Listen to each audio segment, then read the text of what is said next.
All right, I think we are live. Welcome, everybody. Emilio Garcia from Boundify. And today we have our next episode of Boundify Live. Today we are going to explore the tricks of the trade, I call it, from Facebook Pixel. So this will assume that you already have the Pixel installed in your implementation of a Facebook ad campaign, and I will just go for some details. This session is slightly different from what I have done in other sessions where I actually go into a Zoom meeting and then I live stream. This is actually live, so I'm testing this other format and see what will be the difference on the experience, both in real time and after it happens.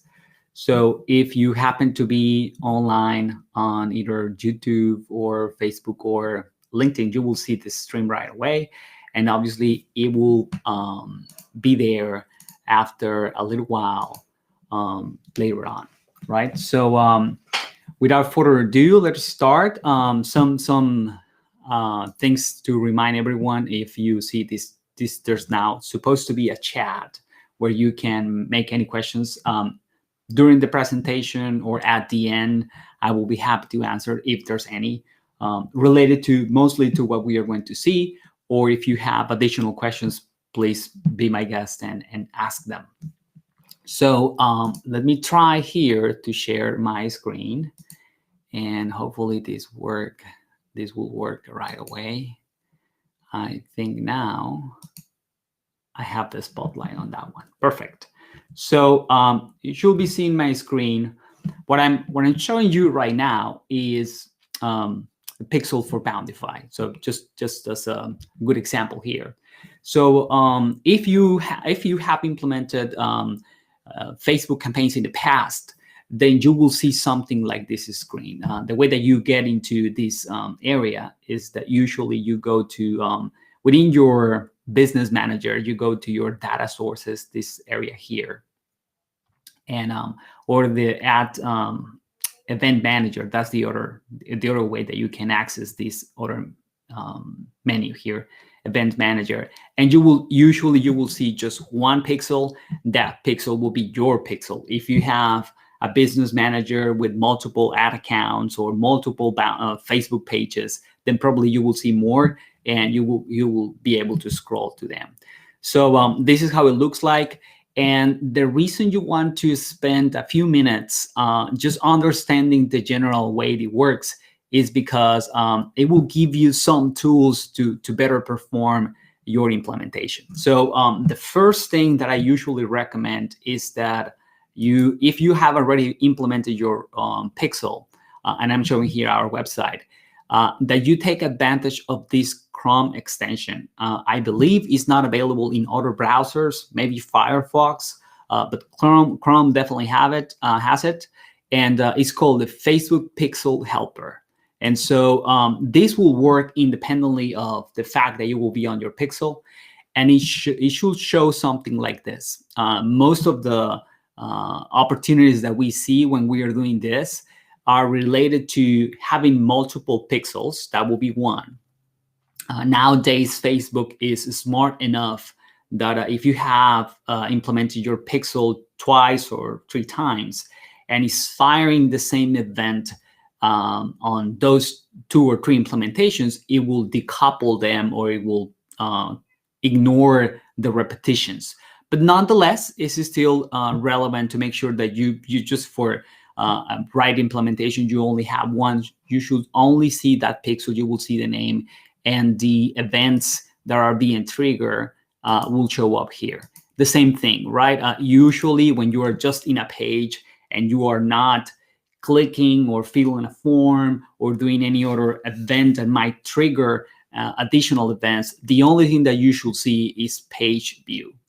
So it's a great way to understand what you have implemented.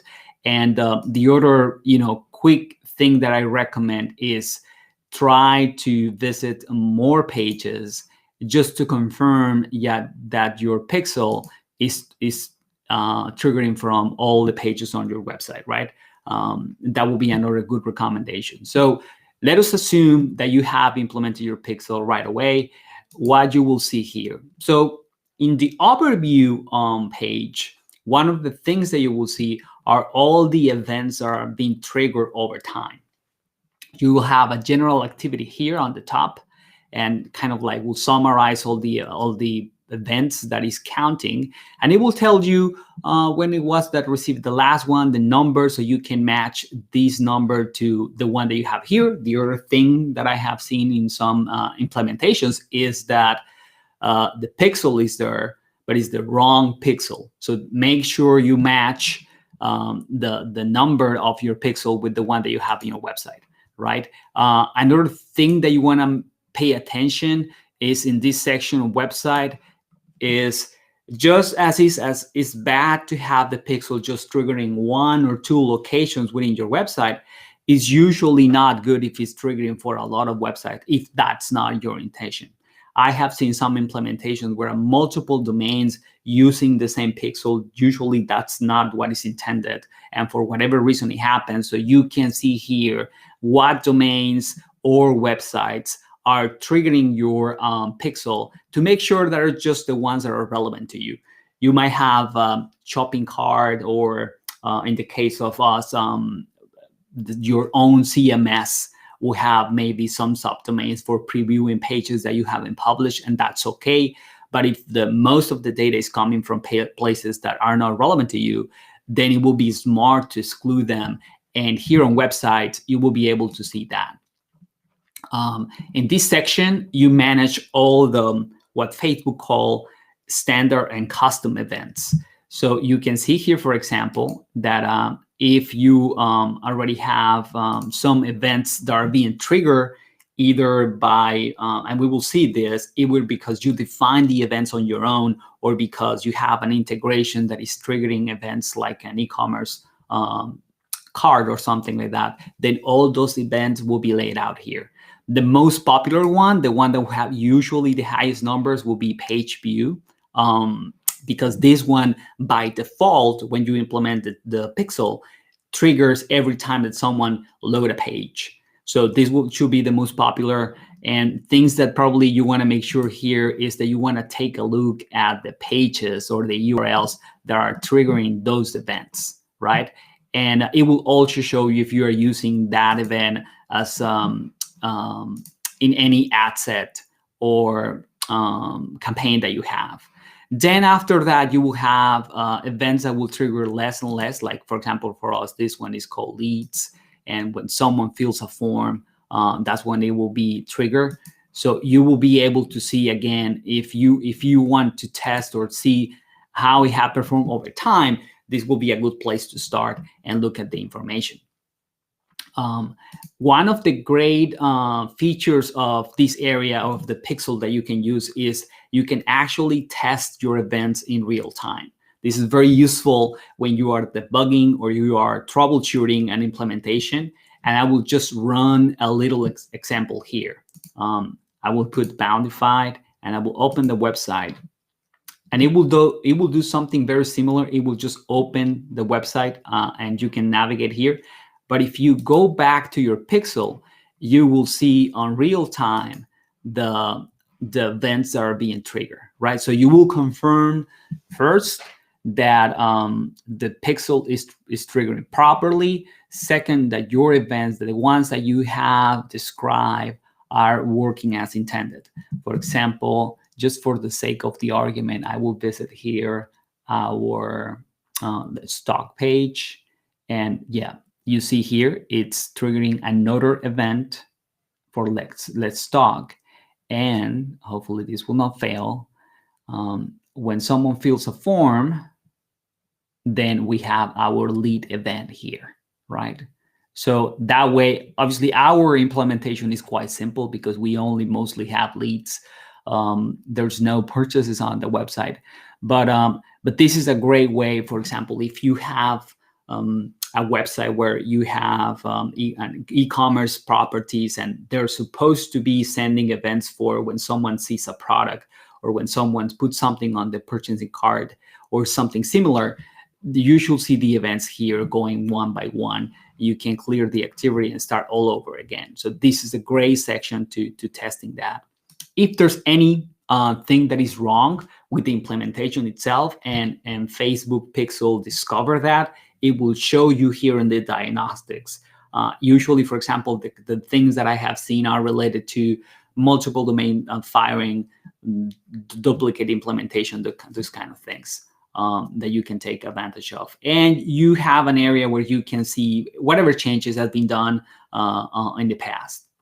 So some of the things that you can also change that are relevant is, for example, now in the whole era of the cookies and privacy and all that, you can choose, and this is, I think that for most new implementation this is on by default, but for all this implementation, maybe you want to make sure that your cookie is a first-party cookie, because if not, it might be prevented from collecting information for browsers that do not allow data collection from third-party cookies. So you define as a first-party cookie because it belongs to your website, and you can turn it on by default.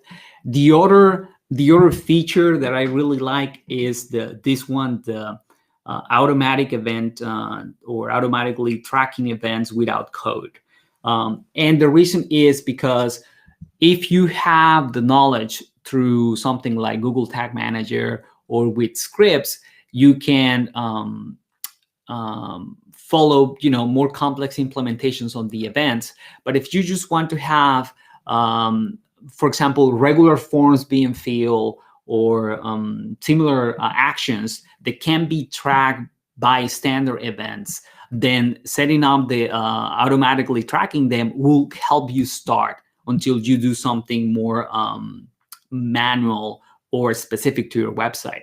And another great thing about tracking events automatically is that if you have manual events, it will do the same thing. It will use the feature to know that the event is duplicate. Like, for example, imagine that you are tracking automatically this form, and for whatever reason, then you set up a conversion manually for the same form. So you will have the same event twice, but because it happened at the same time, Facebook will deduplicate it, and it will not count it twice. So that way you have the event, all the automatic events you can use for your campaigns.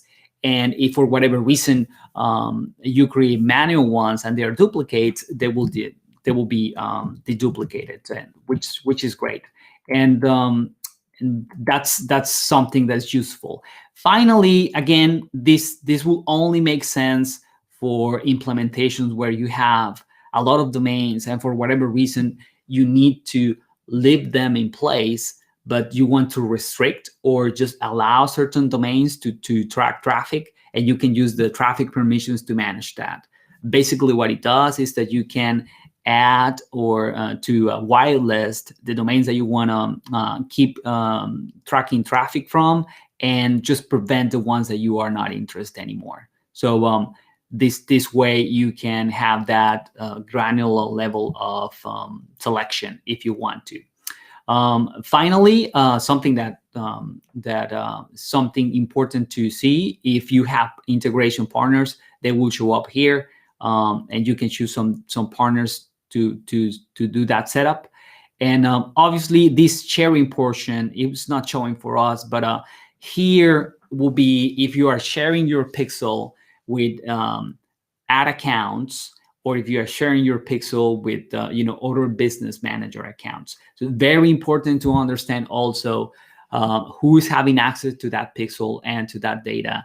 Is obviously for implementation reasons. If for whatever reason you are, let me stop here.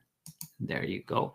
If for implementation reasons you need to share your pixel, then obviously it's relevant and select that. But if for whatever reason you have stopped collaborating with that agency or with a person that was providing you the services, then you want to make sure that you revoke those permissions and just the right people have access to your pixel.